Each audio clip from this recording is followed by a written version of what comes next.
찬양에 큰 은혜 받으신 줄로 믿습니다. 다시 한번 감사의 박수를 표하도록 하겠습니다. 감사합니다. 할렐루야. 오늘 빈자리 대신 윗자리라는 말씀의 제목을 가지고 같이 은혜의 말씀을 나눌 때에 그 윗자리를 차지하시는 여러분들의 가문, 가정, 자녀들이 되시길 간절히 축원합니다. 얼마 전에 마트를 다녀오게 되었는데요, 재미난 것을 보았습니다. 여러분들 코닥이라고 아시죠? 코닥이 뭐하는 회사였던가요? 필름 만드는 회사였습니다. 예전에 저희 국민학교 때라고 하죠, 국민학교라는 표현을 했었는데, 그때 이렇게 소풍을 가거나 사진을 찍을 때 보면 코닥 필름이라는 것을 항상 넣었었습니다. 필름하면 그냥 무조건 코닥이었죠. 후지 필름도 있었는데 코닥이 조금 더 유명했던 기억이 납니다. 그런데 이 디지털 카메라가 나오면서 상황이 달라졌습니다. 하지만 이 변화에 제대로 대응하지 못해서 2012년에 이 회사가 파산을 하게 되고 2013년에 전문가들 위한 그래픽 커뮤니케이션 서비스 기업으로 다시 회생을 하게 되었습니다. 뿐만 아니라 이 코닥이라는 것이 코닥 어페럴이라고 해서 의류를 만드는 그런 회사도 있는 것을 보게 되었습니다. 그런데 마트를 갔는데 여기에 코닥이라고 로고가 찍히고 옷이 있는 거예요. 제가 보면서 얼마나 신기했던지, 뿐만 아니라 그 옆에 어떤 옷이 있었느냐 하면 저희 어렸을 때에 스트리트 파이터라는 이 오락이 있었습니다. 그 오락에 이 그림을 이렇게 새겨놓은 거예요. 그래서 제가 어떻게 했냐면 그것들을 다 샀습니다. 그걸 왜 샀느냐 하면 어릴 때의 그 감수성을 자극을 시키더라고요. 그래서 제가 저걸 하나 사서 집에다가 놓고 한번 입어보겠다고서 샀습니다. 제 지갑을 열게 하는 것은요, 쉽지 않습니다. 저는 취미가 별로 없습니다. 물건을 사는 취미도 별로 없고 뭐 특별하게 하는 그런 취미가 없습니다. 그런데 제 지갑을 열게 했다는 것은 대단한 일입니다. 그래서 제가 그것을 사고 구입해서 좋아서 입고 있었는데 꼭 필요하지 않아도 관심이 가게 된다는 거예요. 그런데 이것뿐만이 아닙니다. 우리 교회 이 대각선 맞은편으로 아파트가 하나 들어서고 있는데 여러분들 아십니까? 그 이름을 뭔지 아십니까? 그 아파트 이름이 비스타 에코라는 아파트인데요, 청년 아파트입니다. 576세대가 들어오고 거기에 신혼부부는 100세대가 들어오게 됩니다.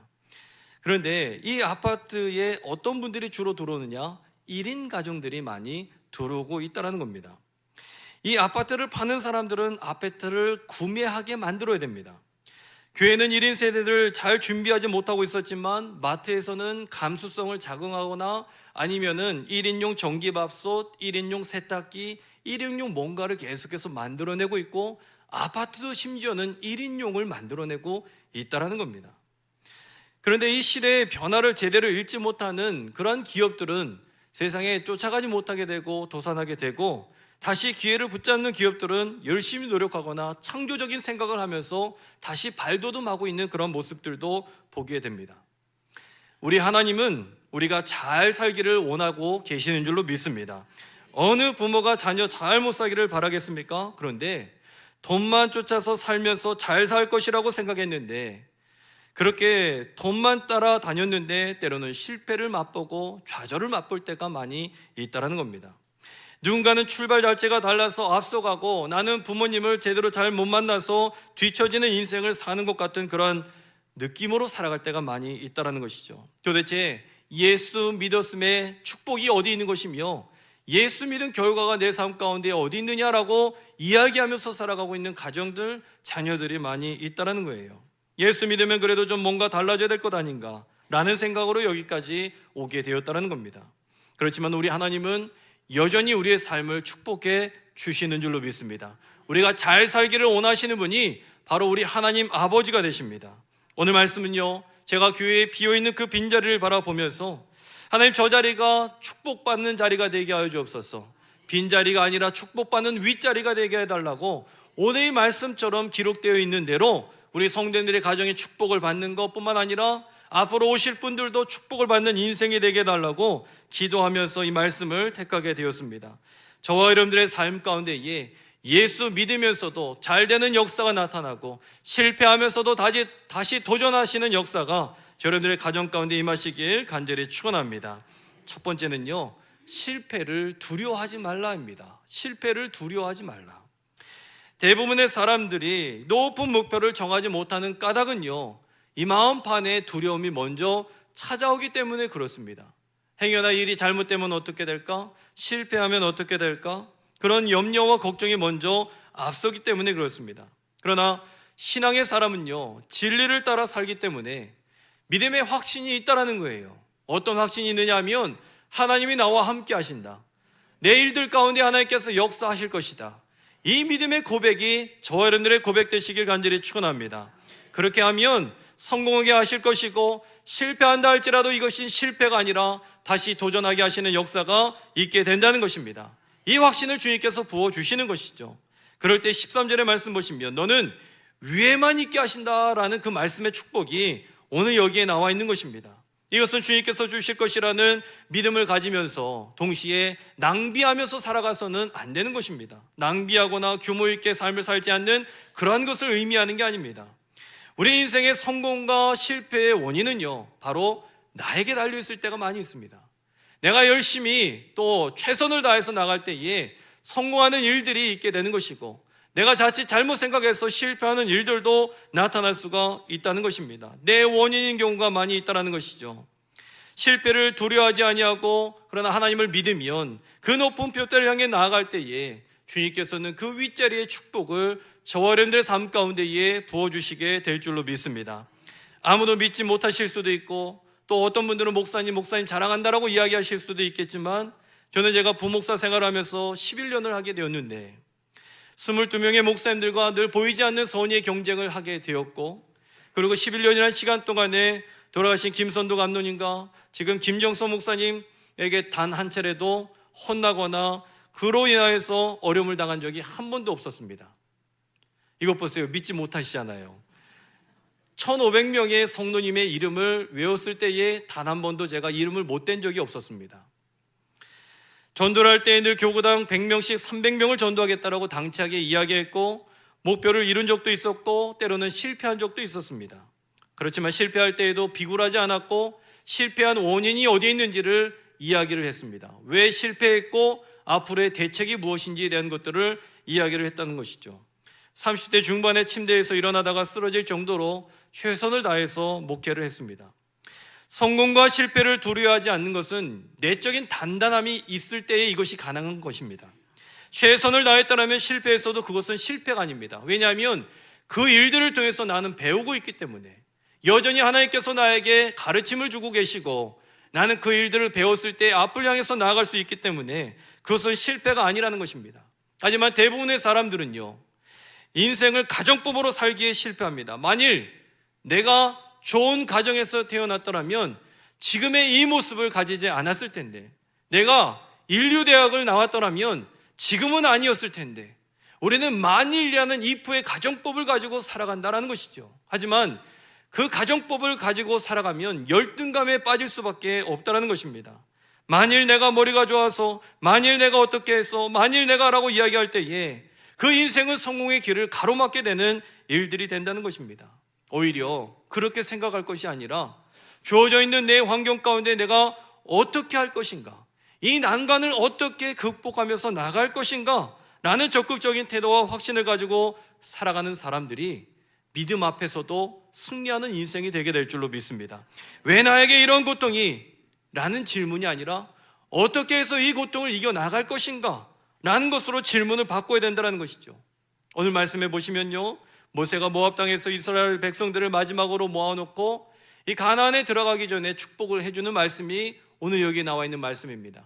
너를 윗자리에 앉게 하시고 위에만 있게 하고 아래에 있지 않게 한다. 너를 머리가 되며 꼬리가 되지 않게 한다. 너를 내가 축복해 줄 것이다. 이 말씀이 지금 모세를 통해서 마지막으로 지금 유언과도 같은 이야기가 이 안에 담겨 있다는 겁니다. 신명기의 신자는요, 새로울 신자가 아닙니다. 거듭할 신자입니다.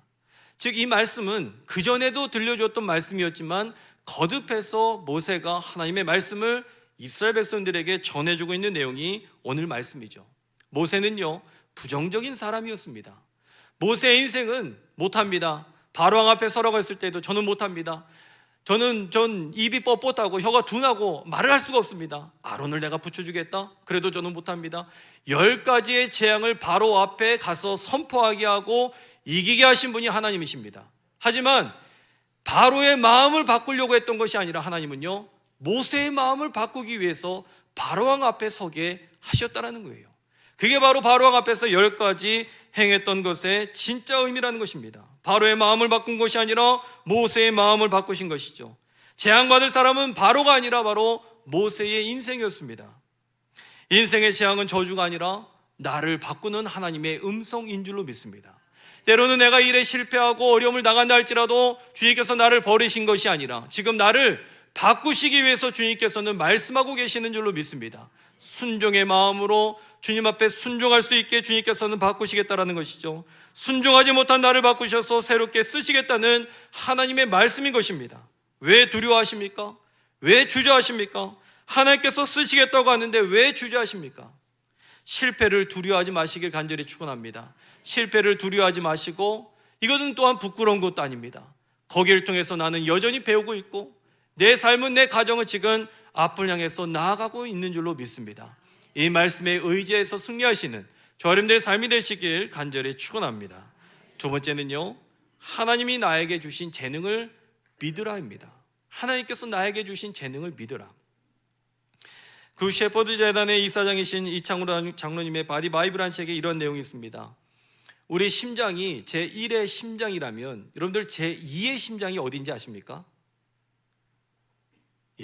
그 책에 뭐라고 얘기하냐면 바로 무릎이다라고 이야기를 하고 있습니다. 왜 그러냐면 무릎이 망가지면 사실은 많은 것들이 망가지기 때문에 그렇습니다. 무릎이 아프면 그냥 무릎이 아픈가 보다, 날씨가 안 좋은가 보다, 이 정도로 치부해서는 안 된다는 것이죠. 사람들은 무릎 아픈 것을 별로 중요하게 생각하지 않습니다. 하지만 무릎이 아프면 걸을 수가 없게 되고, 걷지 못하면 혈액이 돌지 않게 되고, 손발이 약해지게 되고, 결국 자리에서 일어나지 못하게 되는 일들도 있다는 겁니다. 그런데 이 무릎 건강의 핵심은 걷기입니다. 걷는 것은요, 의지적으로 꾸준하게 노력하고 할 때에 그 걷는 것이 가능해지고 운동의 효과가 나타나게 된다는 것이죠. 시편 1편에 말하는 복에 대한 것은요, 전부 걷기와 무릎하고 연관이 되어 있다는 겁니다. 뭐라고 얘기하고 있습니까? 복 있는 사람은 악인들의 꾀를 따르지 아니한다. 따르지 아니한다. 걷는 행위와 마찬가지 연결되어 있고요, 죄인들의 길에 서지 아니한다. 무릎하고 연결되어 있습니다. 그리고 앉지 아니한다. 뭡니까? 마찬가지로 무릎하고 연결이 되어 있습니다. 모든 동사, 앉고 따르고 서는 행위는 모든 것이 무릎하고 연관이 되어 있는데, 걷는 것을 부지런히 했었을 때에 건강이 찾아오게 된다는 겁니다. 요즘에 인간의 뇌하고 AI가 만나서 엄청난 일들이 벌어지고 있습니다. 전신마비의 장애를 가지신 분들이 활동 보조를 위해 뇌파를 분석하는데 내가 생각하는 대로 이 활동 보조를 움직일 수가 있게 되는 겁니다. 보행 장비를 자유자재로 움직이는 기술이 나타났다는 겁니다. 내가 생각만 해도 팔다리가 움직일 수 있게 하는 그런 일들이 분명히 나타나고 있다는 것이죠. 심지어 부부간에 사용하는 언어를 분석해서 이 부부가 이혼할 것이다 라고 예측을 하는데 그 확률이 무려 87%가 맞는다는 겁니다. 인간의 가능성이라는 것은 무궁무진합니다. 하나님께서 우리에게 무한한 능력을 주셨습니다. 그런데 어떤 분들은 이 능력을 신뢰하지 않고 나에게 주신 하나님의 달란트를 믿지 못하면서 술로 세월을 보내거나, 어떤 사람들은 인생을 한탄으로 보내거나, 어떤 사람들은 그냥 주저앉아서 살아가고 있는 이들이 너무나 많이 있다는 것입니다. 하지만 주어진 우리의 환경들 가운데에 주님께서 나에게 주신 이 달란트 가운데에 상황을 극복하면서 나아가시길 간절히 축원합니다. 인생에 장애물이 있다 할지라도 이것을 장애물로 여기지 아니하고 디딤돌로 여기면 그의 인생은 한층 더 앞을 향해서 나아가게 된다는 것입니다. 도스토옙스키가 이야기합니다. 내가 세상에서 한 가지 두려워하는 것이 있다면 그것은 내 고통이 가치 없게 되는 것이다. 무슨 말입니까? 우리 마음속의 욕구를 잘 표현했습니다. 모든 사람들은 고통을 극복하기를 원하고 가치 있는 삶을 살기를 원한다는 것입니다. 그런데 인생의 먹구름이 그 뒤려져 있는 거예요. 앞에 소망이 보이지 않습니다. 하지만 우리가 기억해야 될 것은 구름은 지나가기 마련입니다. 내 인생의 어려움도 지나가기 마련입니다. 그렇기 때문에 우리는 소망을 하나님께만 고정하면서 나아가야 될 줄로 믿습니다.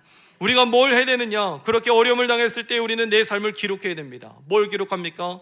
첫 번째는 나의 시련이 무엇인가 라는 겁니다. 내 시련이 어디에서부터 오는 것인가? 두 번째는 내 삶의 의미는 무엇인가? 우리는 기록할 줄 알아야 되는 겁니다. 세 번째는 목표를 위해서 나는 어떠한 일을 할 것인가? 목표를 위해서 나는 어떠한 일을 할 것인가? 네 번째는 나를 도울 수 있는 것이 도대체 무엇이 있는가? 매일 내 삶을 점검하고 기록하고 기도하면서 나아갈 때에 결국은 내 자신을 이끌 수 있는 것은 무엇이냐면 바로 나 자신입니다. 나를 구원할 수 있는 것은 바로 누구냐면 나 자신입니다. 그렇지만 이 나 자신이 어디에 있느냐면 하나님께 소망을 둔 바로 우리들에게 그 역사가 나타나게 될 줄로 믿습니다. 결국은 믿음의 역사가 내 삶을 수렁텅이 가운데에서도 구원해낼 수 있다는 것이죠. 사람들은요, 우리의 삶 가운데에 문제와 어려움이 있었을 때에 이 두 가지 원인 때문에 자기의 능력을 개발하지 못할 때가 있습니다. 첫 번째는요, 너무 자신을 나타내려고 합니다. 가식적으로 그렇게 행동하고 살아가게 되죠. 스스로를 속이는 형식에 빠지게 됩니다. 이렇게 되면 진실성이 사라지게 되고 허례와 허식으로 살아갈 때가 많이 있다는 겁니다. 두 번째는요, 열등감입니다. 내가 IQ가 좋은 사람이 아닌데, 나는 좋은 가문에서 태어나지 못했는데, 가정 환경이 넉넉하지 못하는데, 결국 나 자신을 바라보면서 나는 아무것도 아닌 존재로 나는 그렇게 생각할 때가 많이 있다는 것입니다. 하지만 그렇지 않습니다. 똑같이 어려움에 있어도 주님 앞에 예배 드리는 자는요, 가능성을 바라보게 되는 것이고 그 가능성이 현실성으로 다가오게 될 줄로 믿습니다. 영국의 칼라일이 프랑스 혁명사를 쓰고 그 원고를 존경하는 존 스튜어트 밀에게 보여주게 됩니다. 그런데 그 하녀가 원고 뭉치를 벽난로 불쏘시개로 사용하게 되었습니다. 어느 날 이 칼라일이 밀을 만나서 인사를 하게 되는데 얼굴에는 근심이 가득합니다. 알고 봤더니 하녀가 불쏘시개로 이거를 다 태워버리게 된 것이죠. 이 말을 듣고 이 칼라일은 체념에 빠져서 몇 날 며칠을 보내게 됩니다. 그런데 우연히 길을 가다가 벽돌 쌓는 것을 보게 되었는데 그 벽돌공이 벽돌을 한 장 한 장씩 올리고 있다라는 거예요. 그걸 보면서 무릎을 치면서 생각을 하게 되었습니다. 이 큰 벽을 만들기 위해서는 한 번에 나타나는 것이 아니라 한 장씩 한 장씩 쌓아 올렸을 때에 그 큰 벽이 되는 것이구나.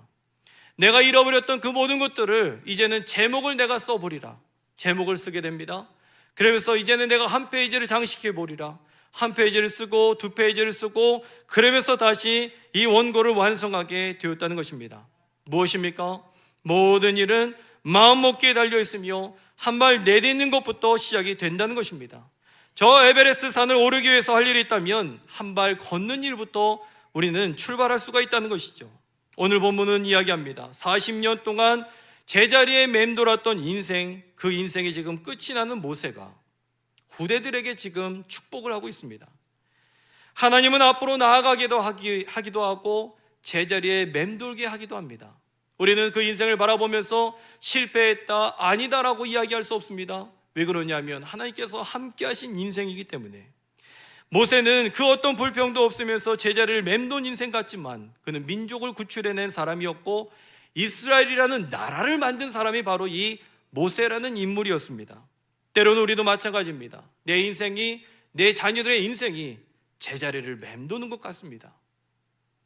되는 일이 없는 것 같습니다. 결혼도 일찍 못하는 것 같습니다. 뭔가 일을 좀 추진할 때에 완벽하게 해내야 되는데 제자리를 맴도는 것 같은 그러한 느낌이 들 때가 있습니다. 때로는 매출도 마이너스가 되고 자녀도 취직도 결혼에 있어서도 시간을 지체하는 것 같고 인생이 달라지지 않는 것처럼 보일 때가 있습니다. 그러나 하나님께서는 우리에게 재능을 주셨고 우리 가정들에게 시간을 주셨고 실패한 것처럼 보여도 실패가 아니라 하나님의 위대한 일들을 만들어가고 있는 줄로 믿습니다. 이 사실을 믿어야 됩니다. 실패가 아니라 그것은 나에게 삶 가운데 여전히 가르쳐주고 계시는 말씀입니다. 구약은 보통 문장이 시작되는 이 첫 글자가 그 책의 제목이 되게 됩니다. 신명기라는 이 책의 제목을요, 히브리어로 이야기하면 엘레하 드바림이라고 이야기합니다. 그 뜻은 무슨 뜻이냐면 이것들은 말씀들이다 라는 뜻입니다. 이것들은 말씀들이다. 무슨 얘기입니까? 저 이스라엘 백성들이 가나안을 들어가기 전에 먼저 말씀이 있었다는 것입니다. 내 인생이 만들어지기 이전에 먼저 말씀이 있었다는 겁니다. 내가 지금의 아내와 남편과 자녀들을 만나기 이전에 먼저 말씀이 있었다는 것이죠. 내일의 성공과 실패가 있기 이전에 먼저 말씀이 있다는 것입니다. 그렇기 때문에 왜 여기에서 주저앉아 있느냐? 그 내용이 오늘 본문에 나와 있는 것이죠. 이스라엘 백성들에게 모세는 축복합니다. 너희들이 윗자리를 차지하게 될 것이다. 머리가 되면 꼬리가 되지 않을 것이다. 오늘 이 말씀의 축복이 우리에게도 동일하게 임하게 될 줄로 믿습니다. 가나안을 향해 나아가는 것입니다. 두려워할 이유가 없는 것입니다. 하나님께서 먼저 사흘 길을 앞서가셔서 내 인생 길 가운데에서도 사흘 길을 앞서가셔서 우리의 모든 인생 길 가운데에 예비하고 계신다라는 내용이 오늘 본문의 말씀인 줄로 믿습니다. 오늘 말씀이요, 또 누구에게 들려지게 되었느냐 하면 유다 백성들에게 들려지게 된 시점이 있었는데, 바로 이 요시야 왕 때에 종교개혁 때에 있었습니다.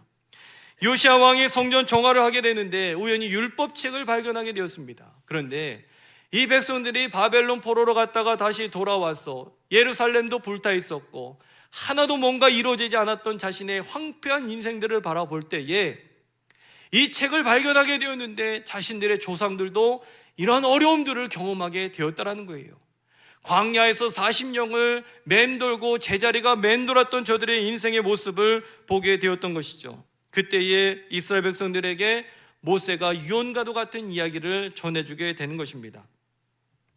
이 내용은요, 아버지나 어머니가 하나님 나라에 들어가실 때에 주시는 말씀이 오늘 말씀인 것입니다.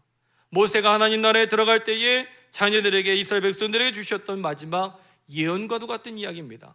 무슨 내용입니까? 너는 축복의 사람이다.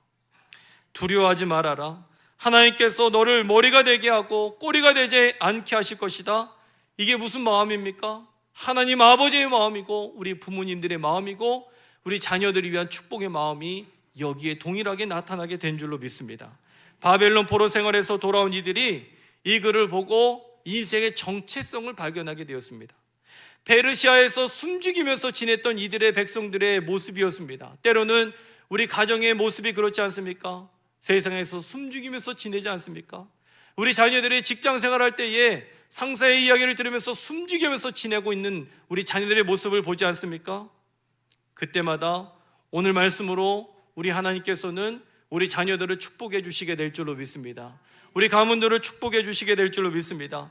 어렵고 힘들 때에 자녀들이 이 말씀을 꺼내서 읽었을 때에 우리 가문이, 우리 자녀들이 다시 회복의 역사로 나타나게 될 줄로 믿습니다. 마지막은 올바른 가치관을 가진 자가 성공하게 될 줄로 믿습니다. 오늘 축복의 내용에 있어서 가장 중심된 것은 1절에 나오는 말씀입니다. 뭐라고 얘기합니까? 너희들의 말씀에 순종하면, 말씀을 삼가 듣는 것에 대해서 이야기하죠. 오늘 9절에도 이야기합니다. 여호와의 명령을 지켜 그 길로 행동하라 라고 이야기합니다. 이것은 우리가 하나님의 가치관을 가지고 살아야 된다. 잘못된 가치관, 세상적인 가치관, 그 오염된 가치관을 가지고 살아갈 것이 아니라 하나님을 믿는 그 믿음의 가치관을 가지고 살아갔을 때에 그의 인생이 바로 오늘의 축복으로 살아가게 될 것이다 라고 이야기를 해주고 있는 것이죠. 지난 목요일에 저는 우리 교회 5층에 신천지가 다녀갔다는 것을 알게 되었습니다. 왜 그러냐면 그 신천지 성도님분께서 신천지가 이 편지를, 손편지를, 요즘에 손편지 보기 힘든데 손편지를 저에게 이쁘장하게 써서 저에게 주셨습니다. 그 내용을 보니까 저를 성경 공부에 초대한다라고 이야기하더라고요. 그래서 어떻게 알았지? 우리 교회도 가을부터 이제 성경 공부할 건데, 그래서 속으로 피식 웃으면서 내용을 읽게 되었는데 내용을 보니까 문장력이 좀 완벽하게 되지 않아요. 글씨도 삐뚤빼뚤하게 쓰여지게 있는 것을 보게 되었습니다.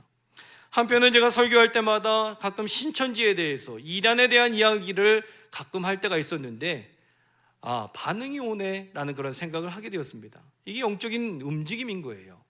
우리가 교회가 부흥할 때에 악한 것도 같이 나타납니다. 여러분들, 그래서 여러분들이 기도하셔야 될 줄로 믿습니다. 여러분들의 가정을 위해서 먼저 기도하셔야 됩니다. 언제든지 사단은 우는 사자같이 두루다니면서 삼킬 자를 찾는다라는 거예요. 그렇기 때문에 여러분들이 깨어서 기도하셔야 여러분들의 가정에 잘못된 것이 들어가지 않을 수 있게 됩니다. 여러분들 깨어서 늘 기도하시길 간절히 축원합니다. 여러분들 기도하실 때 큰 소리로 기도하시길 간절히 축원합니다. 찬양하실 때에도 큰 소리로 하시길 간절히 부탁을 드립니다. 나는 속으로 하는 게 좋은데, 목사님 저는 속으로 하는 게 좋아요. 예, 속으로 하셔도 하나님께서 다 들으십니다. 목사님 그렇게 해도 다 들었는데, 예, 마찬가지입니다. 하지만 입술 고백을 해서 큰 소리로 찬양을 하고 기도할 때에 이것은 영적인 자신감이 나타나는 것입니다.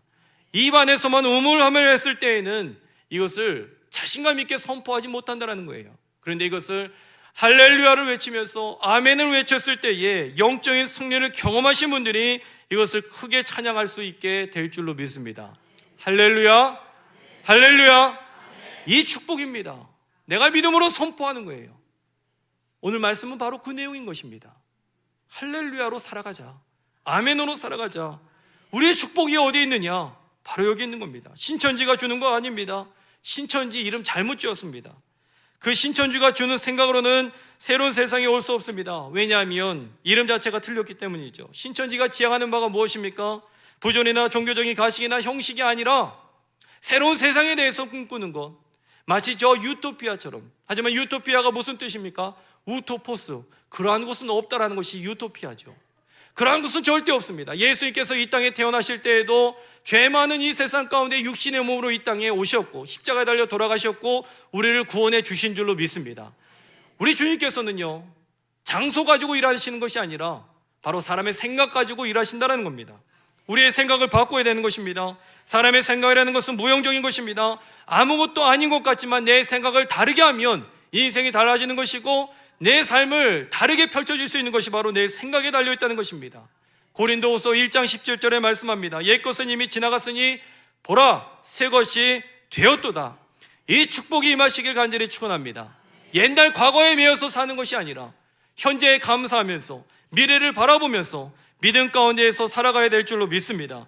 새로운 것이 올 때는요, 새로운 것을 준비하고 맞이할 자세가 되어 있는 사람들에게 새로운 것들이 찾아온다는 것입니다. 오늘 본문만 보더라도 이제 가나안 입성을 눈앞에 두고 있었습니다. 모세가 요청하는 것은 광야에서 만난 하나님, 가나안에서도 만나야 될 텐데 이 하나님에 대한 가치관, 이 믿음 흔들리지 말아야 될 텐데 이 마음 가지고 그 후손들을 축복해 주고 있는 것이죠. 종교심리학자 사무엘 존슨이라는 분이 이야기합니다. 먼저 여러분들의 감정적인 저해 요소를 제거하지 않고서는 위대한 일을 시도할 수 없습니다. 내 마음이 비뚤어져 있으면 우리의 삶에는 축복을 받을 수가 없다는 겁니다. 사업의 어려움, 가정의 불화, 여러 가지 우리의 감정의 억압적인 것들, 부자유하게 하는 것들을 다 몰아내야 될 줄로 믿습니다. 그래서 다른 사람의 눈치를 보거나 많은 사람들을 틈에서 공연히 불안해지거나 남의 자신을 어떻게 생각할까 염려하는 마음 가지고는 살아가서는 안 된다는 겁니다. 이게 바로 억압적인 감정이죠. 이러한 상태가 지속되면 몸에도 질병이 찾아오게 됩니다. 모세는 지금 이스라엘 백성들에게 억압되어 있는 이 감정들을 풀어주고 있는 겁니다. 생각을 열어주고 있는 겁니다. 우리의 가치관이 건강하지 못하면 성장하는 데 방해가 되죠. 때로는 적대 감정이라는 것이 있습니다. 잘 사는 사람 보면 괜히 화가 치밀어 오릅니다. 옷 잘 입은 사람 보면 괜히 증오심이 생겨납니다. 어떤 사람들은 아내를 향해서 증오심이 생겨나고 어떤 분들은 남편을 바라보면서 화가 치밀어 올 때가 많이 있습니다. 원망과 불평으로 평생을 살아가죠. 내가 왜 저 사람을 만났을까? 하지만 그러한 감정 가지고는 가정의 축복이 될 수가 없다는 겁니다. 40년이라는 시간을 제자리에서 맴돈 이스라엘 백성들이 들었던 감정은 어떤 감정이냐면 억압의 감정이었습니다.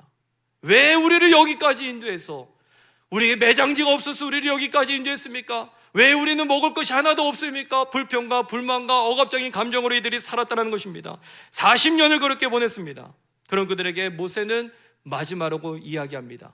하나님 앞에 순종하자. 이 모습 가지고는 우리가 축복을 받을 수 없다. 우리 교회도 마찬가지가 될 줄로 믿습니다. 과거의 모습 가지고는 우리가 축복을 받을 수가 없습니다. 그렇기 때문에 저 아브라함이 아브라함으로 이름을 바뀌게 된 것이고 야곱이 이스라엘로 이름을 바뀌게 된 것이며 할례를 하면서 그 전의 모습 가지고는 축복을 받을 수 없다. 이제는 새로운 존재가 되어야 된다. 그것이 바로 저들의 행했던 모습들 아니겠습니까? 우리들도 마찬가지가 되어야 될 줄로 믿습니다. 과거의 모습 가지고는 우리는 한 발자국도 앞을 향해서 나아갈 수가 없다는 것입니다. 먼저는 우리 예배 자세부터 달라져야 될 줄로 믿습니다. 적극적이면서도 진취적이면서도 말씀 앞에 아멘이 되시고 늘 믿음으로 승리하시는 저와 여러분들의 삶이 되시길 간절히 축원합니다. 제가 4달 동안 지켜본 게 있었습니다. 뭘 봤느냐 하면 이 앞자리는 항상 비어있다는 것입니다. 이 앞자리는 항상 비어있다는 거예요. 이 앞자리를 사모하시길 간절히 축원합니다. 앞자리는요, 축복의 자리입니다. 저는 그 빈자리를 바라보면서 저 자리에 누군가 앉으실 텐데 하나님, 저분이 축복된 사람이 되게 해달라고. 이 앞에 분들은 축복 많이 받게 될 줄로 믿습니다. 그럼 목사님, 저는요 뒤에 왔는데요, 뒤에 오신 분들도 축복을 누리게 될 줄로 믿습니다. 하지만 제 마음 가운데에는 늘 언제나 적극적인 신앙의 모습입니다. 우리가 신앙을 하더라도, 기도를 하더라도, 찬양을 하더라도 주님 앞에 목을 터져라 부르고 주님 앞에 나아가야 되는 것이죠. 제가 여러분들 모르시겠지만 소예배실에 제가 한 가지 깜찍한 짓을 했습니다. 뭘 했느냐면 성가대 석이 있더라고요. 소예배실에도 성가대 석이 있습니다. 그런데 성가대 석 좌석에 물건이 가득해서 쌓여져 있는 거예요. 제가 그 성가대 석을 바라보면서 저기에 물건이 쌓일 게 아니라 사람이 쌓여야 될 텐데, 그러면서 성가대 석을 치우고 앞자리에다가 한 자리 한 줄 자리를 만들었습니다. 그러면서 이 자리에 오시는 분들마다 하나님 축복하여 주옵소서, 하나님께서 마음껏 축복하여 주옵소서라고 기도하면서 그렇게 자리를 진열하게 되었습니다. 여러분들의 삶에 그 축복이 임하게 될 줄로 믿습니다. 의자의 빈자리를 바라보면서 이것은 빈자리가 아니라 윗자리가 되게 해달라고, 하나님께서 만들어주시는 자리가 되게 해달라고 그렇게 기도를 하게 되었다는 것입니다. 앞으로 단지 몇 칸 오는 게 아니에요. 앞으로 오는 것은요, 내 생각이 변화가 되는 것이고, 이것을 신앙으로 결단하는 것이고, 행동으로 옮기는 것이고, 그의 삶에는 축복의 삶을 누리게 될 줄로 믿습니다. 그 생각이 행동을 만들게 되는 것이고, 행동이 축복을 담게 되는 것이죠. 오늘 모세가 이스라엘 백성들에게 요구했던 것처럼, 우리 하나님께서 우리의 인생들에게 베푸시기를 원하시는 것처럼, 우리의 삶에 실패와 어려움도 있지만 그것을 여러분들 실패라고 부르지 마시고 자신감, 영적인 자신감을 회복하시고, 하나님께서 나에게, 내가 아니라면 내 가정의 자녀들에게, 가문에게 주님께서 축복의 문을 활짝 열어주실 것이다, 이것을 믿음으로 고백하시는 저 여러분들의 삶이 되시길 간절히 축원합니다. 기도하겠습니다. 하나님 감사합니다. 주님께서 우리의 인생의 빈자리를 채워주시고 축복된 인생으로 만들어주심에 감사를 드립니다. 모세가 저 이스라엘 백성들에게 가나안을 향해 들어갈 때 마지막 이야기를 했던 그 내용이 우리 가정의 내용이 되게 하여 주시옵소서. 이름이 존귀하게 되게 하여 주시고, 언제나 위가 되고 아래가 되지 않게 하시며 머리가 되며 꼬리가 되지 않게 해주시고, 저 가나안에 들어가서도 신앙을 잃어버리지 않게 그렇게 축복했던 모세의 마음처럼 하나님, 우리 교회도 그렇게 주님께서 축복 허락하여 주시옵소서. 예수 그리스도의 이름으로 감사하며 축복하며 간절히 기도드리옵나이다. 아멘. 우리 찬송가 455장 찬양 드리시면서 준비하신 예물 드리도록 하겠습니다.